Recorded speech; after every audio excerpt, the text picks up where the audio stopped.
How did Satan become a bad guy in Christianity? What happened is in the depiction of God before the time of Jesus, God was depicted by Jews as, yes, a loving and just God. But when he wanted to be, he could be wrathful, he could be vengeful, he could be jealous. You know, with the time of Noah, he wiped out every soul on earth, except for 8 people, because he was mad at people. I mean, this is a guy that's capable of some very, very wicked, nasty things. But along comes Jesus, and along comes the change in the depiction of how do we depict God? What was God? What is God like?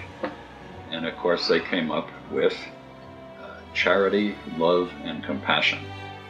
This is the new way of looking at God. And in there is created one of the biggest problems in Christianity, is if God is so loving and so compassionate, what's all this evil doing? So the church had to come up with an answer for that. And their answer was, Satan did it. Because Satan was originally a rather neutral figure in the heavenly court who only gradually took on the role of the bad guy to relieve the good God of bad things.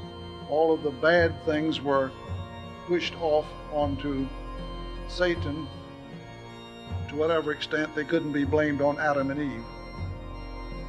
When the Jewish priests and aristocrats were carried off to house arrest in Babylon in Jeremiah's time, 6th century BCE, eventually, before they left, 50 years later, the empire was taken over by the Persians, Cyrus the Great and so on, and they were Zoroastrians. The Babylonians were just polytheists, as the Jews had been, actually, until the very eve of the exile, when they started thinking maybe Yahweh is the only God.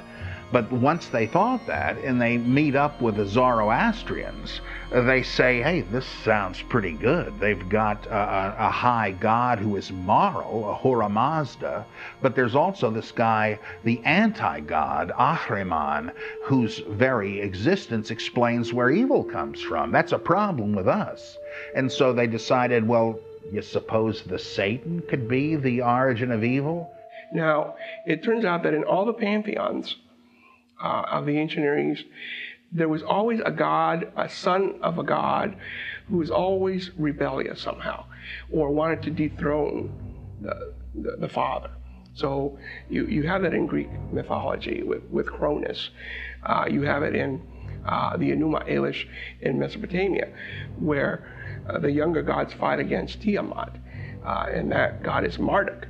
So in all the pantheons, you always have this disobedient son, this disobedient usurper. You go to Revelations 20, and then Satan is equated with a dragon there.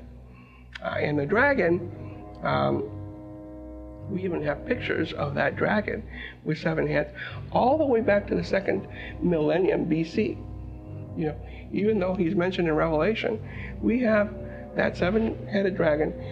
Must be a continuous motif throughout the 1st, 2nd millennium BCE already. So you're seeing glimpses of this rebellious figure, this chaos figure, that then becomes in later Christian mythology, Christian theology by medieval times as, Satan.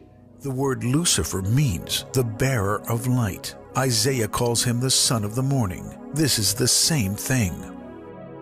The notion that a fallen angel has some authority or power to thwart God is not supported in Scripture. It is simply a Christian assertion.